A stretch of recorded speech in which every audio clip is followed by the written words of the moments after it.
আসসালামু আলাইকুম এভরিওয়ান। চরম সংকটের মধ্য দিয়ে যাচ্ছে বাংলাদেশ ক্রিকেট এবং বাংলাদেশ ক্রিকেট বোর্ড এবং তথা বাংলাদেশের ক্রিকেট ফ্যান্সরা। এই সময়ে বছরের মাঝামাঝি সময়ে 2026-এ এসে আমাদের আলোচনা করার কথা ছিল 2027 সালের ওয়ানডে বিশ্বকাপ নিয়ে আমাদের পরিকল্পনা কি, অথবা 2026-এর শেষ দিকে বিপিএল এর প্রস্তুতি কি, ছেলেদের এবং মেয়েদের বিপিএলটা কি আদৌ হবে কিনা, এবং আপকামিং বাংলাদেশের সিরিজগুলো নিয়ে। ওই বিষয়গুলোকে এখন পাশ কাটিয়ে বাংলাদেশ ক্রিকেটের আলোচনার প্রতিপাদ্য বিষয় হয়ে দাঁড়িয়েছে এখন তামিম ইকবাল এবং আমিনুল ইসলাম বুলবুল ইস্যু। বাংলাদেশ ক্রিকেটে একটা জিনিস আপনারা খেয়াল করলে দেখবেন, বোর্ড সভাপতি যেই হোক না কেন, লাস্ট 2-3 বছর আমরা দেখতে পাচ্ছি, 2 বছরে বিশেষ করে, একজন যখন দায়িত্ব থেকে সরে যায় তখন তার ওই চেয়ারের পুনরুদ্ধারের জন্য সে যে কোনো জায়গাতে নামতে রাজি, সেরকম কিন্তু আমরা দেখতে পাচ্ছি। যদিও আমিনুল ইসলাম বুলবুল এখন যেটা করছে সেটা প্রিভিয়াস কোনো সভাপতি কখনোই করেনি।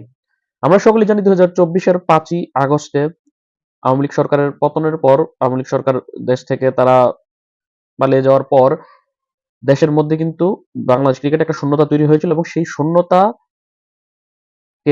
পরিপূর্ণ করার জন্য নাজমুল হাসান পাপনের যেই শূন্যপদ, সেই শূন্যপদে কিন্তু ফারুক আহমেদকে তৎকালীন ইন্টারিম গভর্নমেন্ট কিন্তু তাকে ওই পদে আসীন করেছিল।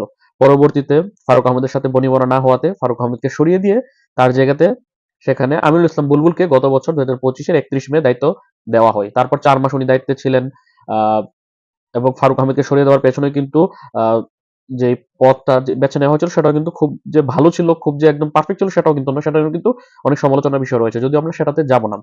তারপর 4 মাসের তার সভাপতিত্বকালে সে বলেছিল যে কখনো ইলেকশন করবে না, কিন্তু আমিনুল ইসলাম বুলবুল কিন্তু গত বছর অক্টোবরের 12 তারিখ ইলেকশন করেছে, এবং ইলেকশনের মধ্যে কিন্তু সেখানে অভিযোগ এসেছিল যে যেসব কাউন্সিলরদের ভোটে বোর্ড পরিচালকরা নির্বাচিত হয়, সেই কাউন্সিলরদেরকে পরিবর্তন করে তাদের পছন্দের কাউন্সিলর বসে তাদেরকে নিয়ে কিন্তু ইলেকশন করা হয়েছিল, যার কারণে তামিম ইকবাল এবং তার প্যানেল, খুব সম্ভবত 12 জন পরিচালক পদপ্রার্থী এবং তার প্যানেল কিন্তু নির্বাচন তারা সরে এসেছিল নির্বাচন থেকে। পরবর্তীতে বুলবুলের বোর্ড সভাপতি হয়, বুলবুল সভাপতি হয়। পরবর্তীতে কিন্তু জাতীয় ক্রীড়া পরিষদ এনএসসি দ্বারা একটি তদন্ত কমিটি গঠন করা হয়। সেই তদন্ত কমিটিতে উঠে আসে যে বুলবুলের বোর্ড অনৈতিকভাবে তারা সেই নির্বাচনটা আয়োজন করে সভাপতি হয়েছে, যার কারণে কিন্তু যখন সরকার পরিবর্তন হয়েছে এবছর 2026-এর ফেব্রুয়ারিতে, তখন কিন্তু নতুন সরকার এসে আমিনুল ইসলাম বুলবুলের গঠিত যেই কমিটি ছিল সেটাকে কিন্তু তারা সেই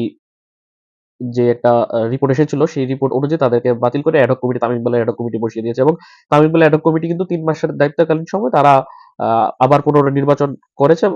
সেই নির্বাচনে তামিম ইকবাল প্রার্থী হয়ে কিন্তু সে পাশ করে এসেছে।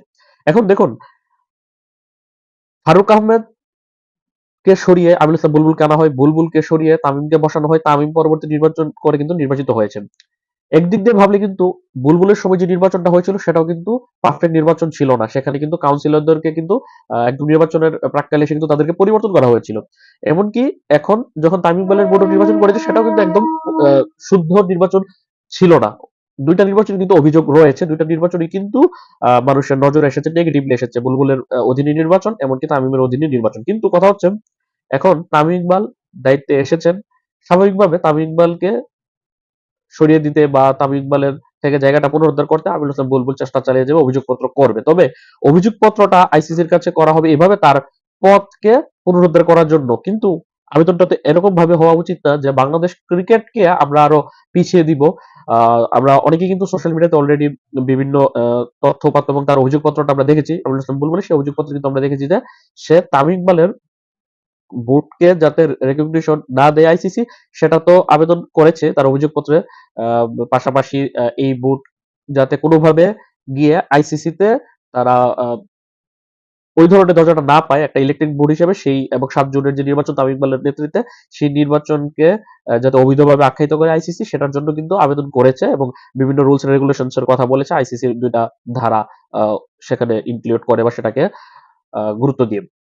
কিন্তু তার পরের যে বিষয়টা, যে বাংলাদেশ ক্রিকেটকে আইসিসি যাতে তাদের পূর্ণ সদস্য পদ বাতিল করে দেয়, বাংলাদেশ ক্রিকেটকে যাতে যে আইসিসি থেকে যে অনুদান বা অর্থ আসে সেটা যাতে স্থগিত করে দেয়, পাশাপাশি বাংলাদেশের কোনো দল যাতে আইসিসি স্বীকৃত কোনো টুর্নামেন্টে গিয়ে খেলতে না পারে, সেটার জন্য কিন্তু আবেদন করেছে আমিনুল ইসলাম বুলবুল, এরকম একটা তথ্য কিন্তু আমরা সোশ্যাল মিডিয়াতে দেখতে পাচ্ছি। পাশাপাশি আহ, বিভিন্ন নিউজ চ্যানেলও কিন্তু সেই প্রচারগুলা করছে, বিভিন্ন নিউজ পোর্টালগুলা। এখন কথা হচ্ছে এটা করে আমির ইসলাম বুলবুল হয়তোবা তামিম ইকবালের সাথে তার যেই ব্যক্তিগত রেষারেষি অথবা তার প্যানেল ভিত্তিক যে রেষারেষি, সেটাতে হয়তোবা তামিম ইকবাল ক্ষতিগ্রস্ত করা যাবে। তবে এটা করতে গিয়ে যে বাংলাদেশ ক্রিকেট যে ক্ষতিগ্রস্ত হচ্ছে হয়তোবা বুলবুল সাহেব সেটা বুঝতে পারছে না, যার কারণে যে বুলবুল সাহেবকে বাংলাদেশি দর্শকরা, মানে সাধারণ দর্শকরা সমর্থন করছিল তামিম ইকবাল সভাপতি নির্বাচিত হওয়ার পরও, যারা বুলবুলকে সমর্থন করেছিল, বুলবুলের কে তারা সম্মান জানাচ্ছিল, সেই লোকগুলি কিন্তু এখন বুলবুলকে ভিলেন হিসেবে আহ, দেখতে পাচ্ছে। কারণ আমিনুল ইসলাম বুলবুলের বর্তমান যে পদক্ষেপটা তিনি নিয়েছেন, একজন ব্যারিস্টারের মাধ্যমে উনি যেই একটা অভিযোগপত্র আইসিসির কাছে পাঠিয়েছে, এবং নতুন এই বোর্ড যাতে সেখানে গিয়ে কোনো টাকা না আনতে পারে, এমনকি আইসিসির কাছে বিসিবির পাওনা ডিউ যে টাকাগুলো রয়েছে, অর্থাৎ আইসিসি তো বিসিবিকে একটা অর্থ দেয় এবং তাদের লভ্যাংশ শেয়ার করে, সেই পূর্ব নির্ধারিত লভ্যাংশ যাতে এই বোর্ডকে বা বাংলাদেশ ক্রিকেটে না দেওয়া হয়, পরবর্তীতে যেসব টাকাগুলো আসবে সেগুলো যাতে আপাতত ফ্রিজ করে দেওয়া হয় অথবা সেগুলোকে আপাতত স্থগিত করে দেওয়া হয়, এই ধরনের আবেদন কিন্তু বা অভিযোগ কিন্তু করেছে আমিনুল ইসলাম বুলবুল। এরকম একটা কিন্তু আহ, আমরা কিন্তু সোশ্যাল মিডিয়াতে এরকম রিপোর্ট বা এরকম কাগজ কিন্তু আমরা দেখতে পাচ্ছি। এখন কথা হচ্ছে বুলবুলের এরকম করাটা কতটুকু সঠিক। আপনারা যদি খেয়াল করুন 2024-এর যে 5ই আগস্টের যখন সরকার পতনের পর নাজমুল হাসান পাপন চলে গিয়েছিল, তার কাছেও কিন্তু এরকম সুযোগ ছিল আইসিসি কে কমপ্লেন করার বিভিন্নভাবে, যে তাদেরকে জোর করে সরিয়ে দেওয়া হয়েছে। যদিও বিষয়টা জোর করে সরিয়ে দেওয়া হয়নি, সে নিজে কিন্তু দেশ ত্যাগ করেছে এবং পরপর 3টা বোর্ড মিটিং উপস্থিত থাকেনি, যার কারণে কিন্তু তার সভাপতি পদ কিন্তু চলে গিয়েছিল। বিসিবি রুলস অনুযায়ী পরপর 3টা মিটিং উপস্থিত থাকতে হয় বোর্ড সভাপতি বা বোর্ড পরিচালককে, সেটা তিনি করতে পারেন। সেভাবে গিয়ে ফারুক আহমেদ হয়েছিল সভাপতি। তখন আমাদের দেশের পরিস্থিতি এরকম ছিল যে পাপনও দেশে আসবে না, এবং আমাদের বোর্ড পরিচালনার জন্য একজন কিন্তু তৎকালীন একটা ভারপ্রাপ্ত একটা বোর্ড সভাপতি দরকার ছিল। তবে পাপন যেহেতু আওয়ামী ঘরানার একজন ব্যক্তি ছিলেন, যার কারণে সে যেহেতু তার দেশ ত্যাগ করতে হয়েছে, বোর্ডও ত্যাগ করতে হয়েছে, সেই হিসাবে সে চাইলে বাংলাদেশ ক্রিকেটকে ছোট করতে অথবা বাংলাদেশ ক্রিকেটকে ধ্বংস করতে কিন্তু সেও চাইলে কিন্তু আইসিসির কাছে বিভিন্ন নালিশ করতে পারতো, যে তাকে জোর করে সরানো হয়েছে বা বিভিন্ন ধরনের নেগেটিভ পেয়ার চালু করে কিন্তু ক্ষতি করার চেষ্টা করতে পারতো, কিন্তু সে কিন্তু করেনি। সে দীর্ঘ একটা সময় 2-3টা টার্ম বিসিবি সভাপতি ছিল, যার কারণে কিন্তু আইসিসির সাথে তার কিন্তু ভালো সখ্যতা ছিল। সে কিন্তু সেই কাজটা করেনি, বাংলাদেশ ক্রিকেটকে ক্ষতি করার চেষ্টা করেনি। এমনকি ফারুক আহমেদ যখন বুলবুল সভাপতি হয়েছে, তারপর যদিও অনেক অবজেকশন দিয়েছে, অভিযোগ করেছে, কিন্তু বাংলাদেশ ক্রিকেটকে নিষেধ করার ক্ষেত্রে বা নিষেধ করা হোক বা বাংলাদেশের অর্থ আটকে রাখা হোক, এরকম কিন্তু আইসিসির কাছে কোনো আবেদন করেনি।